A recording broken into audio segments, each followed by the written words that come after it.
এই পুরাতন হাড়ি পাতিল দস্তার করায় ভাঙ্গা দিয়ে পাচ্ছেন নতুন সিলভারের মালামাল। আসেন নিগো, এই আসেন নিগো, কেউ রাখবেন নি সিলভারের মালামাল? এই বাতের ডাক করাই সিলভারের মালামাল রাখবেন নিগো, এদিকে আসেন। এই পুরাতন ভাঙ্গা চূড়া লক্কর দিয়ে ফাইতাছে। মারে আজকে 2 দিন হলো খাওয়া দাওয়া করছিস না, কিছু খেয়ে নে। না মা, আমি কিছু খাবো না। তাছাড়া আমি এই বিয়েটা করতে চাচ্ছি না। তোমরা আমাকে কেন জোর করে বিয়ে দিচ্ছ মা? না রে মা, তুই আর অমত করিস না, বরযাত্রী চলে এসেছে, কিছুক্ষণ পরে বিয়ে। তুই এমন রাগ করিস না মা, এক মুঠ ভাত খেয়ে নে। এই পুরাতন হাড়ি পাতিল দস্তার করায় ভাঙ্গা দিয়ে পাচ্ছেন নতুন সিলভারের মালামাল। আসেন নিগো। কি চিন্তা করছিস বল? না মা, কিছু না মা, আমি একটু ওয়াশরুমে যাবো। আমার একটু ওয়াশরুমে যাওয়ার ব্যবস্থা করে দাও না মা। আচ্ছা ঠিক আছে, আয় মা। একটু তাড়াতাড়ি করো না মা। আচ্ছা ঠিক আছে, চল। আচ্ছা তুই ওয়াশরুমে যা, আমি এদিকটা দেখছি। আচ্ছা ঠিক আছে মা।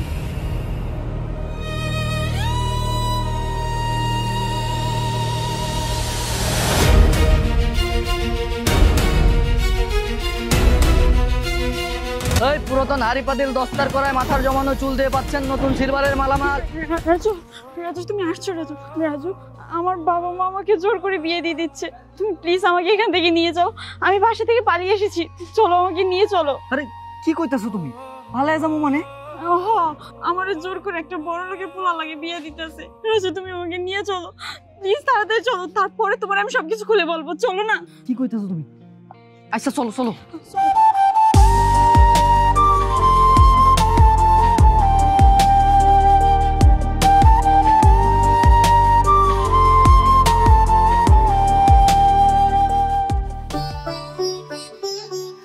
আব্বা, আব্বা, দেখি আব্বা, আব্বা, আম্মা, আব্বা কো? বাবা বাজারে গেছে। আম্মা সময় ওরে বিয়া করছি আমি। না জানে বিয়ে করছো?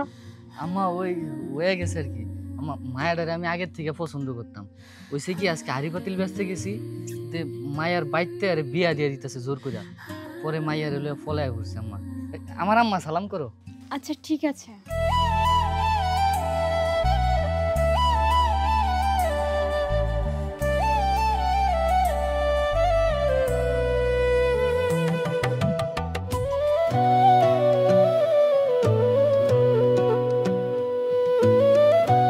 দেখো তোমার আগেই কইছিলাম আমি একটা গরিব মানুষ, ফেরিওয়ালা। আমার লগে তোমার যায় না।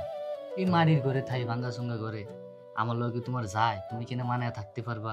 দেখো, আমি সবকিছু জেনে শুনেই তোমাকে বিয়ে করেছি। আর আমি জানতাম তুমি গরিব, তুমি ফেরিওয়ালা। তবে বিশ্বাস করো, আমি সত্যি তোমাকে মন থেকে বেশি ভালোবেসেছি। এর জন্য আমি তোমাকে বিয়ে করেছি। আর আমার বাবা মা আমাকে যে ছেলেটার সাথে বিয়ে দিতে চেয়েছিল, সেই ছেলেটা অনেক বড় লোক, কিন্তু লোভী, চরিত্রহীন। এর কারণে আমি ওকে বিয়ে করতে চাইনি। আমি তোমাকে ভালোবেসেছি, তাই আমি সারা জীবন তোমার সাথেই ভাঙা ঘরেই থাকতে চাই। তুমি আমার সুখে দুঃখে সবসময় পাশে থাকবে তো? হ্যাঁ, আমি সারা জীবন তোমার পাশে থাকবো, কিন্তু আমার মতো গরিবের লগে থাকতে হলে তো তোমার অনেক কষ্ট হইব। একটু মানায় নিও কেমন?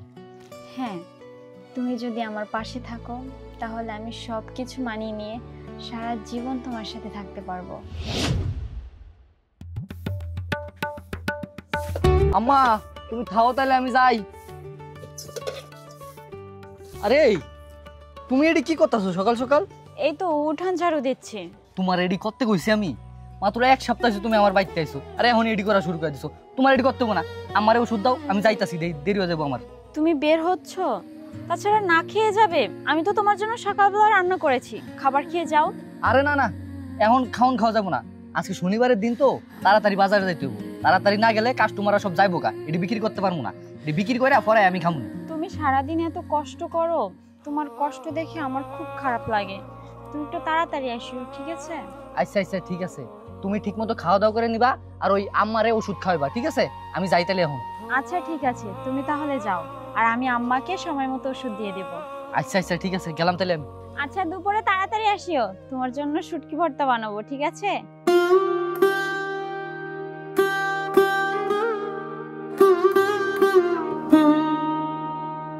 এই রাখবেন নিগো স্টিলের হাড়ি পাতিল, পুরাতন টিন ভাঙ্গা, লোহা ভাঙ্গা, এই পুরাতন সিলভারের হাড়ি পাতিল দস্তার করাই দিয়ে পাইতাছেন, বদল করে নিতে পারেন নতুন স্টিলের হাড়ি পাতিল। এই রাখবেন নিগো কেউ। আরে দেরি হয়ে গেল গা, বেলা অনেক হয়ে গেছে, গরু লাগে। এই খা তাড়াতাড়ি খা। ও বউ, এ হুনতাছো? এই গরুরে খাওন দিয়ে গেলাম, তুমি এদিকে হতো। হ্যাঁ আসতেছি, দাঁড়াও।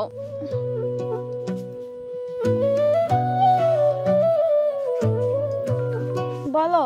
আরে হ, আরে কি হয়েছে তোমার পায়ে?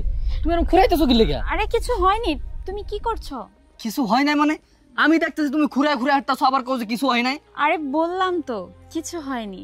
কালকে হয়েছে কি, ওই যে টিলা থেকে পানি উঠাতে গিয়ে একটু পাটা মুচকে গেছে। কি তুমি টিলাতে পানি আনতে গেছো? কতবার করে তোমারে কইছি যে ওইদিকে যাইবা না, এই ঘর ঝাড়ু দিবা না, তারপরেও তুমি এগুলা করো। কিল্লে করো, তোমার মানা করছি না? আমার কথা তুমি একটু শুনো না, বারবার করে তোমার কইছে এইদিকে যাইবা না, তারপরেও তুমি ওইদিকে যাও। এখন যদি পরে যাও তোমার ফাউটা ভাঙিয়ে যাইতো, আমি কি জোড়া লাগিয়ে দিতে পারতাম? সারাদিন ফেরি করে আহি, তখন আয় যদি দেখি তোমার ফাউড়ে এই অবস্থা, তাহলে আমার কি ভাল লাগে কও? আমি তোমার ভালোবাসি না কও? তারপরে তুমি এরকম কিল্লে করো, আমার কথা শুনো না কে? এই যাই পানি আনতে, পানি দিয়ে আমি কি করতাম? পানি খাওয়া লাগতো না, পানি না খেয়ে মানুষ বাঁচতে পারে। তোমার যে ফাউটা ভাঙিয়ে যেত, তখন আমি কি করতাম? আমি তো মরে যেতাম গা। ঠিক আছে, পানি আনতে। আচ্ছা, তুমি আমাকে অনেক ভালোবাসো তাই না? কি কও তুমি এটা? আমি তোমার অনেক ভালোবাসি, তুমি জানো না? তুমি যদি এরকম অসুস্থ হয়ে যাও, আমার কি ভালো লাগে কও? আমি তো তোমার এই ভালোবাসাটাই চেয়েছিলাম, আর দেখো উপরওয়ালা আমার কপালে এই ভালোবাসাটাই লিখে দিয়েছে। আর শোনো, আমার যদি কখনো কোনো কিছু হয়, তাহলে আমি আবার তোমার ভালোবাসার টানে তোমার কাছে ফিরে আসব। তুমি আমাকে নিয়ে কোনো চিন্তা করো না। কি কি কইলা তুমি? তোমার কিছু হইব মানে? আমি বাইসা থাকতে তোমার কিচ্ছু হইব না, তুমি কোনো টেনশন করো না। হইতে পারে আমি গরিব মানুষ, ফেরি কইরা খাই, আল্লাহ আমার ধন দৌলত না দিছে তাতে আমার কোনো সমস্যা নাই, কিন্তু আল্লাহ আমারে এত বড় একটা মন দিছে, আর সেই মনে তুমি থাও। আমি বাইসা থাকতে তোমার কিচ্ছু হইব না। হইছে, আমি বুঝছি আমার নবাব সাহেব তার জীবনের চেয়েও আমাকে বেশি ভালোবাসে। এখন এগুলা বাদ দাও, চলো রান্না করছি, গরম গরম খাবার খাবে, চলো। ওই খামু তো, তুমি আসতে আহো, ব্যথা পাইবা। সমস্যা নেই, চলো।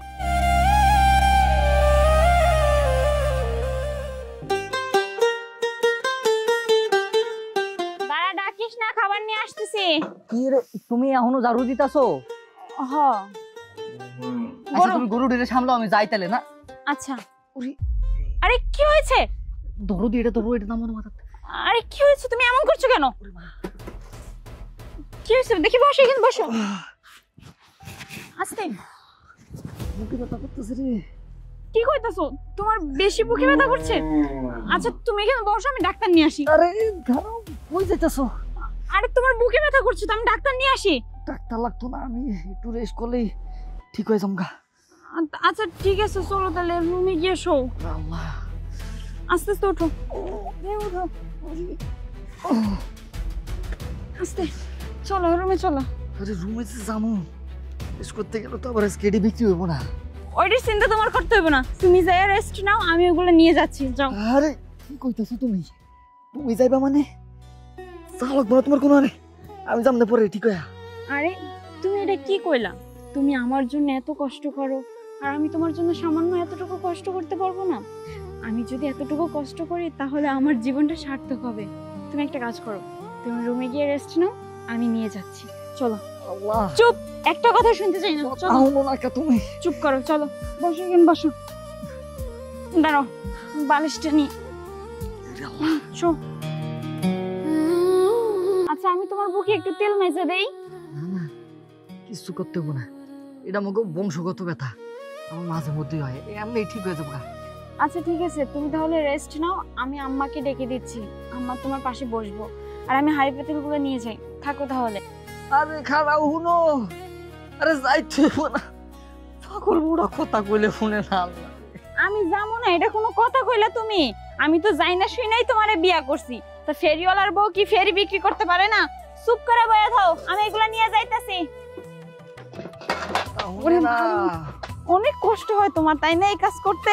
আচ্ছা তুমি তাহলে থাও, আম্মা আপনার পোলার একটু দেখে রাখেন, আমি ওই ফেরি নিয়ে বের হইছি।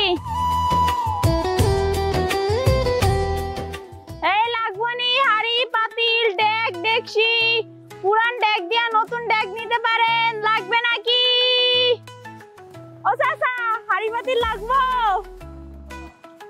কেজি না, ওই ডেকডেকশি হিসাবে বিক্রি করি, লাগবে নি? দেখেন ভাই, চালান, দেখেন কোনটা পছন্দ হয় আপনার। এই যে ওইটা আরে বড়টা আছে তো। এটা তো পুরান। না না, এটা পুরান না, এই যে দেখেন নতুন, ঘরে ছিল তো এর জন্য একটু ওই একটু ময়লা পড়ে গেছে বুঝছেন, ঘরে ছিল তো এর জন্য। দেখেন আপনার পছন্দ হয়নি কোনটা। কেজি কত? কেজি দিয়েন, আপনাকে যা দিতে মন চায়। দেখেন এই দেখেন, সুন্দর সুন্দর পাতিল আছে। চুরির মাল নাকি? না না না যেভাবে বলতেছে তো চুরির মালের মতো মনে হয়। না না, আপনি দেখেন। এই তুই এগুলো কি করছিস?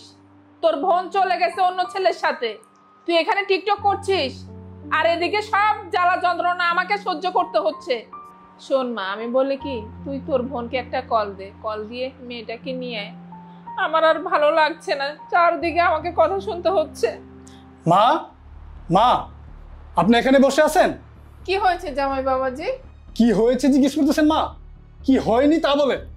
আপনার মেয়ে গুণধর ছোট মেয়ে রাস্তাঘাটে হাড়ি পাতিল বিক্রি করতেছে। আমি মানছি যে একটা ফেরিওয়ালাকে ভালোবেসে বিয়ে করছে, কিন্তু তার জন্য রাস্তাঘাটে এইভাবে হাড়ি পাতিল বিক্রি করবে?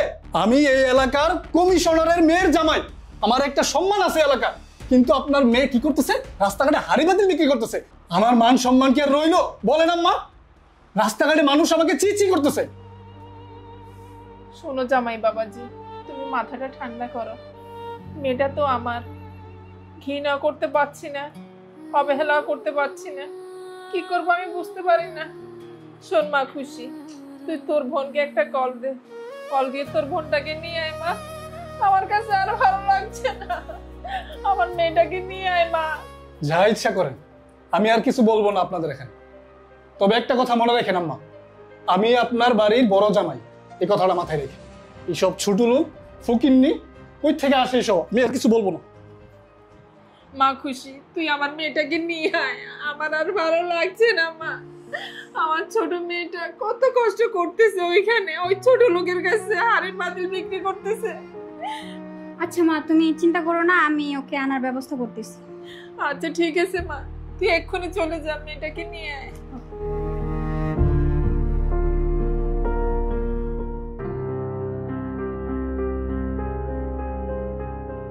কি হলো, দাঁড়িয়ে আছো কেন? আসো। আমি যে তোমার লগে যাইতাছি তোমাকে বাইক, আমার না ভয় লাগতাছে। আরে বাবা, ভয়ের কি আছে? মা নিজেই তো আমাদেরকে ফোন দিয়ে বললো যে জামাইকে সহ নিয়ে আয়, আর ওই যে দেখো বোনকেও তো পাঠিয়ে দিয়েছিল। চলো আসো। তারপরেও আমার না ভয় লাগতাছে। চলো তো। মা, মা দেখে যাও কাকে নিয়ে আসছি। কে? মা সুমাইয়া, আমার মেয়ে এসেছে। আয় মা, কেমন আছিস মা? তোর জন্য আমার অনেক কষ্ট হয়েছে, মার কথা কি একটু মনে পড়েনি তোর? মা, কষ্ট তো আমারও হয়েছে, কিন্তু কি করব বলো, আমি পরিস্থিতির শিকার ছিলাম। মা মারে, তুই অমন কথা বলিস না, তুই তো আমার মেয়ে। সন্তান যতই অন্যায় করুক, মায়ের দায়িত্ব সন্তানকে ক্ষমা করে দেয়া। তোর জন্য অনেক কষ্ট হয়েছে, তাই তো তোর বোনকে পাঠিয়েছি তোকে আনার জন্য। চল মা ঘরে। হ্যাঁ মা চলো। আসো জামাই।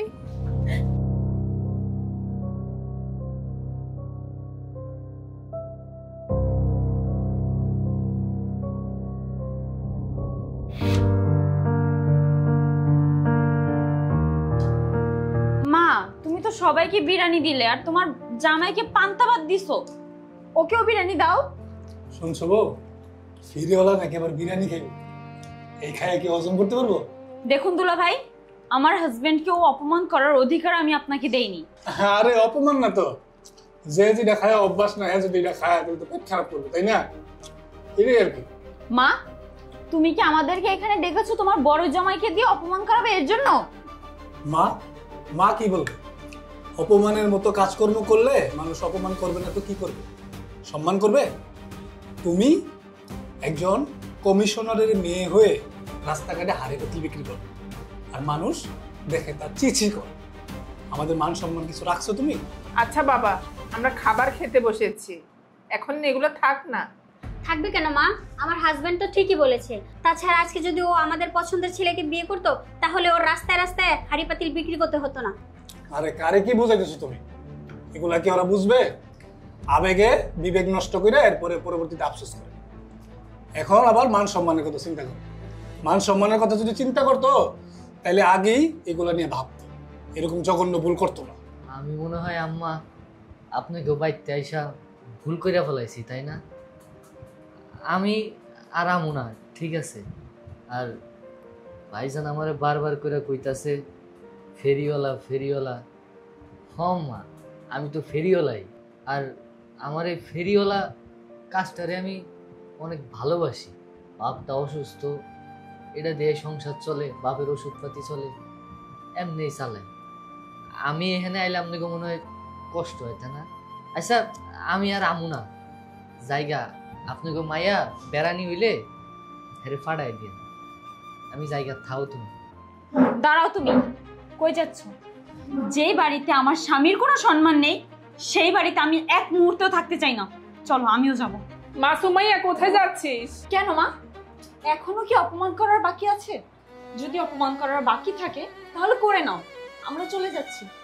আর কখনো আসবো না, আমরা তো ফেরিওয়ালা, গরিব, তাই না? আমাদের মুখ আর তোমার দেখতে হবে না। চলো তুমি। আর মা শোনো, যাওয়ার আগে একটা কথা বলে যাই। আমি মানছি মা, আমরা গরিব ফেরিওয়ালা, আর তোমরা অনেক বড় লোক, কোটিপতি, তাই তোমাদের লেভেলের সাথে আমাদের লেভেল যাবে না। তাই তো তোমার জামাই আমার জামাইকে অপমান করেছে। আমি চাইলে মা এই অপমানের জবাব আমি দিতে পারতাম, কিন্তু দেইনি।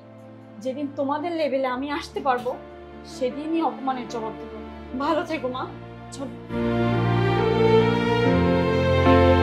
পাগলের সুখ মনে মনে, ফেরিওয়ালা আবার হইব কোটিপতি।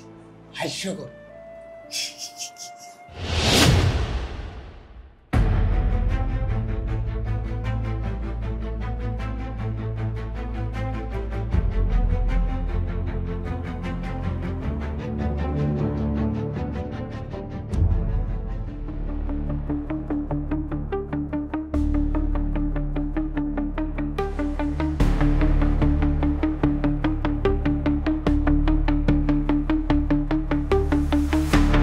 আচ্ছা এই মালিক, গাড়ি থেকে ব্যাগগুলো নামিয়ে রাখো। মা, মা, মা। কে আসলো? মা সুমাইয়া, এতটা বছর পর মায়ের কথা মনে পড়েছে? মা সুমাইয়া। হ্যাঁ মা, আমি তোমার মেয়ে।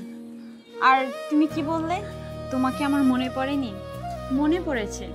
আচ্ছা যাই হোক, তুমি কি এখানে দাঁড়িয়ে কথা বলবে নাকি ভিতরে যেতে দিবে? হ্যাঁ মা, চল। জামাই আসো। মারে, এতগুলো বছর কোথায় ছিলি? আমি তোকে কতই না জায়গায় খুঁজেছি, পাইনি। সেই যে রাগ করে চলে গেলি মায়ের সাথে, আর ফিরে এলি না। আমি কি তোকে মা কিছু বলেছি? মা, সেদিন দুলাভাই যে অপমান করেছিল সেজন্যই তো তোমার বাসা ছেড়ে চলে গিয়েছিলাম।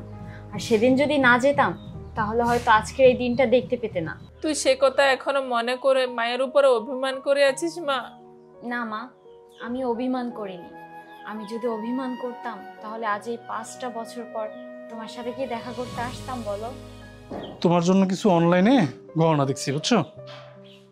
আরে এরা বাড়িতে? মা, ওরা কখন আসলো? আর ফিরিওলা দি দেখতেছি শুটকুট পরে বাবুর সেজে বাড়িতে হাজির। কাহিনী কি? কিরে, তুই না সেদিন দেমাক দেখিয়ে 5 বছর আগে চলে গেলি, তো এখন কোথা থেকে উড়ে এসে জুড়ে বসলি? আরে বুঝতে পারতেছো না কেন আসছে? 5 বছর পর হাড়ি বাতিল বিক্রি করে আর কতদিন চলবো, তার জন্য আমার শ্বশুরের সয় সম্পত্তির ভাগ নেওয়ার জন্য চলে আসছে। বোঝো না তুমি এগুলা? বড় জামাই, তুমি এগুলো কি বলছো? আমার মেয়েটা 5 বছর পরে আমার বাড়িতে আসছে, আর তুমি তাকে অপমান করছো? আরে মা, অপমান কোথায় করতেছি? যা সত্য তাই বলতেছি। আরে মা, আপনি তো দেখতেছি। স্যার, গাড়িতে আপনি ফোনটা রেখে আসেন, একটা কল আসছে জরুরি।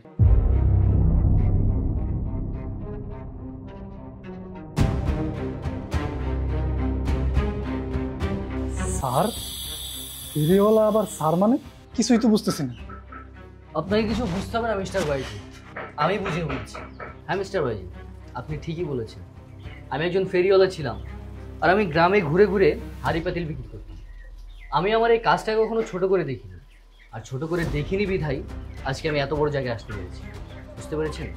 এখন আমি আর ফেরিওয়ালা নই, এখন আমার বাংলাদেশের 64টা জেলায় এক একটা করে ফ্যাক্টরি আছে পাতিলের। আর মিস্টার ভাইজি, আপনি নিজেকেই দেখুন, 5 বছর আগে আপনাকে যে অবস্থায় দেখেছি সেই অবস্থায় আছে। দেখেছিলাম শ্বশুরবাড়ি অন্ন ধ্বংস করছেন, এখনও সে অন্নই ধ্বংস করছে। যেহেতু কিছু করতে পারবেন না, আর মানুষ কিছু করতে চাইলে তার পিছনে সমালোচনা করবেন, আর এই সমালোচনা করেন বিধায় নিজে কিছু করতে পারেন না, এখনও নিচেই পড়ে আছে, কখনো উপরে উঠতে পারবেন না। দেখো, যত কিছুই হোক আমি কিন্তু তোমার বড় হই, সম্মান দিয়ে কথা বলতে শিখো। দুলা ভাই আপনি কি বললেন? আপনাকে সম্মান দিয়ে কথা বলবে? এখানে তো আমার হাজবেন্ড আপনাকে এখনো সম্মান দিয়ে কথা বলছে। আমার হাজবেন্ডের জায়গায় যদি অন্য কেউ থাকতো তাহলে তো আপনাকে এখান থেকে বের করে দিত। আর শোনেন, সম্মান তাকেই করে যে সম্মানের মর্যাদা দেয়, বুঝতে পারছেন? আপনি তো কখনো সম্মানের মর্যাদা দেননি, তো আপনাকে কে সম্মান দিবে? আচ্ছা দুলা ভাই, আপনার কি 5 বছর আগের কথা মনে আছে? আপনারা সবাই ডাইনিং টেবিলে খাবার খেতে বসেছিলেন, সবার প্লেটে বিরিয়ানি ছিল, কিন্তু আমার হাজবেন্ডের প্লেটে পচা গলা পান্তা ভাত কাঁচা মরিচ ছিল। কই, সেদিন তো আমার হাজবেন্ডের প্লেটে বিরিয়ানি ওঠেনি। সেদিন আপনি আর আপনার ওয়াইফ কম অপমান করেননি আমার হাজবেন্ডকে। আমি চাইলে কিন্তু আপনার অপমানের জবাব দিতাম, কিন্তু আমি দেইনি। আর দেখেন, আজকেও কিন্তু আমি আপনার অপমানের জবাব দিতে পারতাম, কিন্তু আমি আপনার অপমানের জবাব দিব না। আমার ভিতরে ন্যূনতম মনুষ্যত্ব বোধ আছে, আপনার মতো অমানুষ না। মারে চুপ কর, এগুলো নিয়ে আর বাড়াবাড়ি করিস না। কেন মা, আজকে তুমি আমাকে কেন চুপ করতে বলছো? সেদিন আমি ফেরিওয়ালাকে বিয়ে করেছিলাম বলে তোমরা আমাকে অনেক অপমান করেছিল। আমার জন্য নাকি তোমাদের মান সম্মান সবকিছু চলে গেছে, কিন্তু মা আজকে আমি গর্ব করে বলতে পারবো আমি এই ফেরিওয়ালাকে বিয়ে করে জীবনের সবচাইতে বেশি সুখী হয়েছি। আর হ্যাঁ দুলা ভাই, আপনাকে বলছি, আপনি কি জানি বলেছিলেন আমার হাজবেন্ড একজন ফেরিওয়ালা? হ্যাঁ, আমার হাজবেন্ড একজন ফেরিওয়ালা। ও নিজে কর্ম করে নিজে খায়, আপনার মতো ঘর জামাই থাকে না। আপনি তো ঘর জামাই থেকে আমার বাবার অন্ন ধ্বংস করছেন। মা দেখছো, তোমার সামনে তোমার ছোট মেয়ে আমার হাজবেন্ডকে অপমান করতেছে। আরে এখানে অপমানের কি আছে? যেটা সত্যি সেটাই তো বলেছি। তোর হাজবেন্ড তো আমার বাবার অন্ন ধ্বংস করছে। আমার হাজবেন্ড তো নিজের যোগ্যতায় এই পর্যন্ত আসছে। তোর হাজবেন্ড নিজের যোগ্যতায় কি করতে পেরেছে? বসে বসে তো আমার বাবার অন্নই ধ্বংস করছে। থামো তুমি, কেন তাদের সাথে এত কথা বলছো? তাদের সাথে কথা বলে কোনো লাভ নেই। আর তারা আমাদেরকে ছোট লোক, ফকিন্নি বলেছিল। আসলে বাইজিৎ সাহেব, একটা কথা কি জানেন? ব্যবহার বংশের পরিচয়। আর আপনি সেদিন আমাদের সাথে খারাপ ব্যবহার করেছিলেন। আমরাও পারতাম আজকে আপনার সাথে খারাপ ব্যবহার করতে, কিন্তু আমাদের ভিতরে মনুষ্যত্ববোধ আছে, আপনার মতো অমানবিক না। আর আপনার মতো মানুষেরা কি করে জানেন? সারা জীবন শুধু মানুষের সমালোচনাই করতে পারে, আর তারা সমালোচনা করে বিদায় কখনো উপরে উঠতে পারে না। মানুষের সমালোচনা করে তাই সবসময় নিচেই পড়ে থাকে। সেদিন আমি একজন ফেরিওয়ালা ছিলাম বলে আপনি আমাকে বারবার ফেরিওয়ালা ফেরিওয়ালা বলে অপমান করেছিলেন খাবার টেবিলে। আর আজকে দেখুন, পুরো বাংলাদেশের 64টা জেলায় আমার একটা একটা করে কোম্পানি আছে। কই, আমি তো কোনো অহংকার করি না। আপনাদের মতো মানুষ অহংকার করে বলে কখনো উপরে উঠতে পারে না, আপনারা নিচেই থাকেন সবসময়। আর মিস্টার বাইজিৎ, আপনি কী যেন বলেছিলেন আমি শ্বশুর বাড়িতে এসেছি শ্বশুরের সম্পত্তি নিতে? কখনোই না। আমার যে আল্লাহ তাআলা দিয়েছে, আলহামদুলিল্লাহ খুব ভালো আছি। আর আমি আপনার মতো এখানে বসে বসে শ্বশুরের অন্ন ধ্বংস করি না। আমি এখানে আসতে চাইনি, আমার বউ বলেছিল তার মাকে দেখবে, তাই তাকে নিয়ে এসেছি। আমি এখানে থাকতে আসিনি, চলে যাবো। থাক ভাই, আর আর আর বললো না ভাই, আমার আর লজ্জা দিও না। আমি সত্যি খুব অনুতপ্ত, লজ্জিত। আমি বুঝতে পারি নাই যে কোনো কাজকে কখনো ছোট করে দেখতে নেই। আমি আসলে টাকা পয়সা, অর্থ সম্পদ এগুলোতে অন্ধ হয়ে গিয়েছিলাম, কখনো মানুষকে ভালো চোখে দেখতে পারিনি। আর তুমি ফিরিওয়ালা ছিলে, এই কারণে আমি এটা মাইনে নিতে পারিনি, যার কারণে আমি তোমাকে ছোট করে কথা বলছি। খুব অন্যায় করছি আমি তোমার সাথে, তুমি পারলে আমার মাফ করে দিও ভাই। আর আমি এখন থেকে নিজে কিছু করার চেষ্টা করব। শ্বশুরের বাড়িতে থেকে শ্বশুরের ব্যবসা বাণিজ্য খাওয়ার চিন্তা করব না কখন। নিজে ছোট থেকে আস্তে আস্তে বড় হওয়ার চেষ্টা করব। আসলে তোমার থেকে অনেক কিছু শেখার আছে। তুমি ছোট হইলেও তোমার বুদ্ধি অনেক। আমার জন্য ভাই দোয়া করবো আর মাফ করে দিও প্লিজ প্লিজ। মিস্টার বাইজিৎ, আপনি যেহেতু আপনার ভুলটা বুঝতে পেরেছেন, এটাই আমার কাছে অনেক। চলো। জামাই বাবাজি দাঁড়াও।